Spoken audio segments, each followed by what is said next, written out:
चलिए हमारा next question है 2, 3 और 4 ओम वाले 3 प्रतिरोध क्रमशः किस किस क्रम में जुड़े हुए हैं? श्रेणी क्रम और समांतर क्रम में संयोजित किए जाते हैं। प्रत्येक अवस्था में परिणामी प्रतिरोध के लिए व्यंजक ज्ञात कीजिए। ठीक है, तो अब आपका क्या करोगे, ये आपका सॉल्यूशन, प्रतिरोधों को हम क्या करेंगे? श्रेणी क्रम में जोड़ेंगे। किस क्रम में जोड़ेंगे? श्रेणी क्रम संयोजन, है ना, श्रेणी क्रम संयोजन। तो श्रेणी क्रम संयोजन ये आपका देखिए, ये आपका प्रतिरोध का सिंबल है ना, किसका सिंबल है? प्रतिरोध, है ना। ये आपका पहला प्रतिरोध है, ये आपका दूसरा प्रतिरोध है, और फिर उसके बाद ये आपका तीसरा प्रतिरोध है। ठीक है, अब प्रतिरोधों को हम किस क्रम में जोड़े हैं? श्रेणी क्रम में जोड़े, है ना। तो श्रेणी क्रम में जोड़े, अब चूंकि आपको दिया है, चूंकि दिया है, क्या दिया देखिए परिणाम, है ना, प्रतिरोध R1 बराबर 2 ओम, R2 बराबर कितना?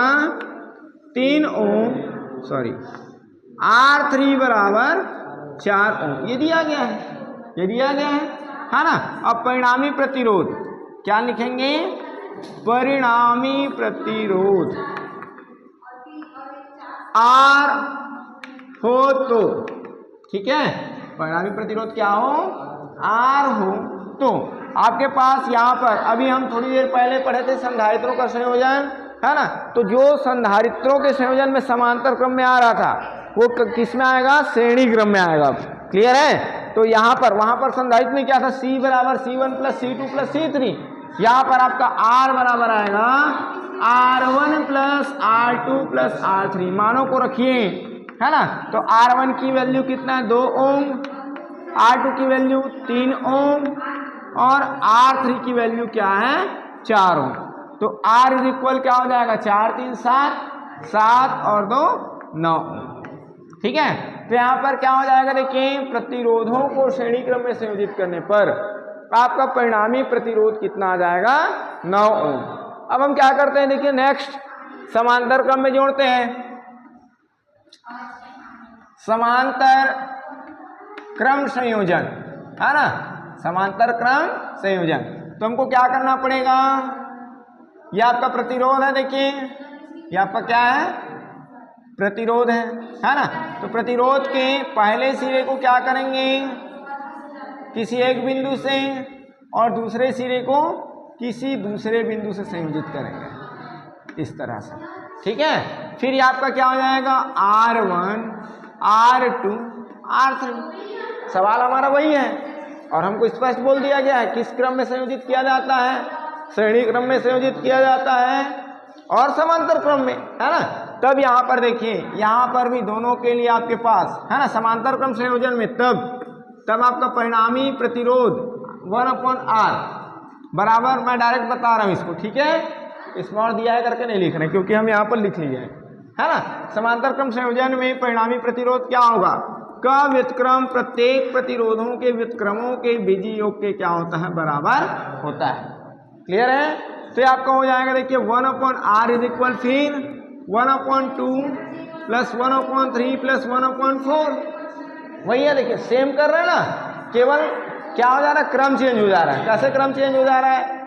हाँ लोकेश्वर, कैसे क्रम चेंज हो जा रहा है? केवल उनका नाम चेंज हो रहा है, मान के चलिए, है ना। वहाँ पर जो श्रेणी में सॉल्व किए थे इसको हम यहाँ पर समांतर में करेंगे, और वहाँ पर जो समांतर में किए थे उसको यहाँ क्या करेंगे? श्रेणी में करेंगे। क्लियर है बातें, है ना। तो क्या हो जाएगा ये आपका 1/R इज इक्वल क्या हो जाएगा? 1/2। क्या किए थे इसमें? लघुत्तम लिए थे, तो इसका लघुत्तम कितना आ जाएगा? 12 आएगा। नहीं आ रहा है समझ, तो आपको इसको दूसरे विधि से मैं बता देता हूँ। 2 3 4, है ना, 2 एकम, फिर आपका 3 नहीं जाएगा, 2 दूनी 4, फिर 1, है ना, 3, 2 एकम 2, फिर आपको कितना हो जाएगा? 1 1 और 1। ऐसे ही होगा कि नहीं होगा? नहीं आ रहा तो फिर मैं अच्छे से बताऊंगा इसको। आता है? हाँ चलिए, तो ये देखिए 2 दूनी 4 3 12, है ना। तो क्या हो जाएगा देखिए, 2 का पाठ हम 6 बार पढ़ेंगे तो आपका क्या हो जाएगा? 12 हो जाएगा, है ना। 3 का पाठ हम क्या करेंगे? 4 बार पढ़ेंगे तो 12 हो जाएगा। तो 4 का पाठ हम 3 बार पढ़ेंगे तो क्या हो जाएगा? 12। तो भाई जब हम नीचे 6 का गुना करें तो ऊपर भी हमको 6 का गुना करना पड़ेगा, नीचे हम 4 का गुना करें तो ऊपर भी हमको 4 का गुना, तभी आपका समीकरण क्या रहेगा, संतुलन में रहेगा। ठीक है, किसी एक पक्ष में नहीं करते, यदि बाएं पक्ष में हम जोड़ें तो दाएं पक्ष में भी जोड़ेंगे, दाएं पक्ष को भाग दे रहे हैं तो बाएं पक्ष को भाग देंगे, है ना। दोनों ओर बराबर के पहले और बराबर के बाद या अंश में जो संक्रिय कर रहे हैं वही संक्रिय हमको क्या करना है, हर में भी करना है। क्लियर है? ठीक है, तो क्या आ जाएगा अभी आपका 1/r इज इक्वल, है ना, 6 कम 6, 6 दूनी 12, 4 एकम 4, 4 तिया 12, 3 एकम 3, 3 चौके 12, तो आपका 1/r इज इक्वल, देखिए फिर क्या है, हर समान एक बार लिखेंगे, ये आपका क्या हो जाएगा 6 धन 4 धन 3, अब इसको जोड़ देंगे तो क्या हो जाएगा 6 4, है ना, 10 3 13/12, तो यहाँ पर इसको बदल देंगे तो आपका हो जाएगा 12/13 ओम। ठीक है, बात आया समझ में? ठीक है, अब कोई भी सवाल आएगा बना लोगे, है ना। प्रतिरोधों को यदि आपको बोला जाएगा श्रेणी क्रम में जोड़ा जाता है या समांतर क्रम में जोड़ा जाता है तो हो जाएगा, है ना। संधारित्रों का तो खैर आप लोगों का नहीं है, इन लोगों का है, ठीक है ना। संधारित्रों को भी आपको जोड़ करके बनाना है, बट अभी हम इसके बारे में फिर से और, है ना, और गहन अध्ययन करेंगे। ठीक है, पहले इतना समझ लो, चलिए नोट करेंगे इसको। चलिए हमारा क्या देखिए, परिपथ में ए और बी के बीच परिणामी प्रतिरोध ज्ञात करना है। ठीक है, ए और बी के बीच क्या करना है, परिणामी प्रतिरोध। तो हमको क्या दिया, देखिए एक चित्र दिया गया है ना, पेपर में भी ऐसे चित्र दिया जाएगा, है ना, पेपर में भी ऐसे चित्र दिया जाएगा और उसका क्या करना रहेगा, परिणामी प्रतिरोध की गणना करना रहेगा। ठीक है, अब क्या हो जाएगा, देखिए परिणामी प्रतिरोध की गणना करना है तो आपके पास देखिए ये बीच वाला पद, है ना, ये जो बीच में आपको जो पद दिख रहे हैं वो किस क्रम में है, किस क्रम में है, समांतर क्रम में, है ना। बट ये बीच वाला पद जो है पहले प्रतिरोध और अंतिम प्रतिरोध के साथ किस क्रम में है, श्रेणी क्रम में है ना। बीच वाला पहले समांतर में है और समांतर होने के बाद पहले प्रतिरोध और अंतिम प्रतिरोध के साथ, है ना, क्या है, श्रेणी क्रम में।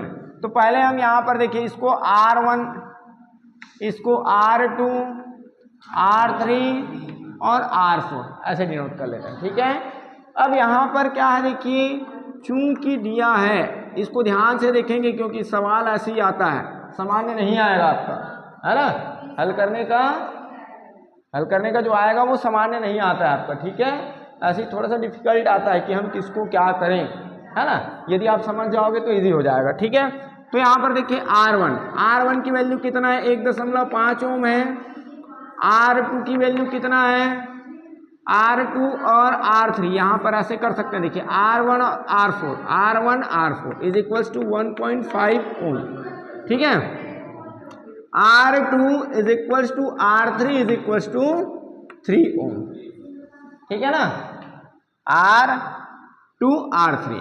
अब यहाँ पर देखिए चूंकि R2 व R3 किस क्रम में है, समांतर क्रम में जुड़े हैं, है ना, समांतर क्रम में संयोजित है।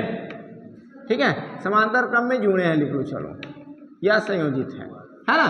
तब क्या हो जाएगा, देखिए R1 व R2 का परिणामी मान लेते हैं, माना R2 व R3 का परिणामी क्या मान लेते हैं, R डैश हो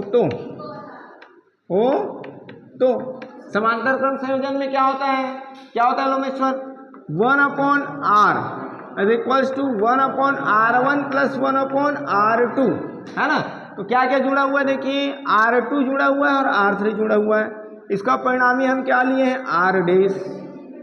ठीक है, तो क्या हो जाएगा, ये आपका 1/r dash is equals to 1/r2, R2 की वैल्यू कितना है, 3 है, तो ये आपका 1/3 और R3 की वैल्यू भी 3 है तो 1/3, है ना। अब देखिए आपका दोनों का डिनोमिनेटर देखिए, हर को देखिए, दोनों क्या है, फर्स्ट में भी 3 में से 1 है, सेकंड में भी 3 में से 1 है, मतलब हम करेंगे क्या, 1/r dash is equal to, हर को एक बार लिखेंगे। ठीक है, ये आपका 1 + 1 1 plus 1 means 1/r' is equals to 2/3 है ना। तो r' इज इक्वल्स टू 3/2 है ना। अब 3 को हम क्या करेंगे 2 से डिवाइड करेंगे तो क्या हो जाएगा 2 1 जा 2 है ना, 2 एकम 2 और आपका 1 बचेगा दशमलव लगाएंगे 2 पंचे 10 तो r' बराबर 1.5 है ना। पुनः आपके पास ये देखिए r1 ये टोटल क्या हो गया r' हो गया, ये टोटल क्या हो गया r' है ना। r2 और r3 को मिलाकर क्या हो गया r'। r1 r' और r4 किस क्रम में जुड़े हैं हम, श्रेणी क्रम में जुड़े हैं, ठीक है ना। पुनः r1 r' व r4 क्या है, श्रेणी क्रम में संयोजित है, में क्या है संयोजित है, ठीक है। तब परिपथ की परिणामी धारिता, धारिता नहीं प्रतिरोध, तब परिपथ की परिणामी प्रतिरोध, ठीक है, परिणामी प्रतिरोध, ठीक है। क्या लिखेंगे r' बराबर, अब श्रेणी क्रम में क्या होता है r1 प्लस r2 है ना। प्रतिरोधों के श्रेणी क्रम संयोजन में क्या होता है परिणामी प्रतिरोध, क्या होता है प्रत्येक प्रतिरोधों के बीजीय योग के बराबर होता है जितने को हम जोड़ेंगे। तो क्या क्या जोड़े हम r1 जोड़े r' और r4 तो ये आपका हो जाएगा r1 plus r' plus r4, clear है ना।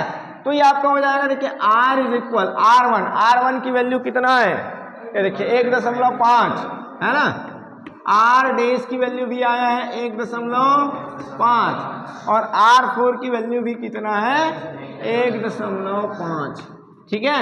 तो r बराबर चलिए जोड़ेंगे 1.5 और 1.5 3 हो जाता है, उसके बाद 1 4.5 हो जाएगा। बातें आया समझ में जोड़ना कि नहीं आया, नहीं आया, आ गया ना। हाँ तो ऐसी सरल तरीके से हम जोड़ लेंगे, ठीक है। 1.5 मीन्स 1.5 ही होगा और 1.5 दूनी क्या होता है 3 होता है, 3 में 1 जोड़े 4 और ये आधा 0.5, ठीक है।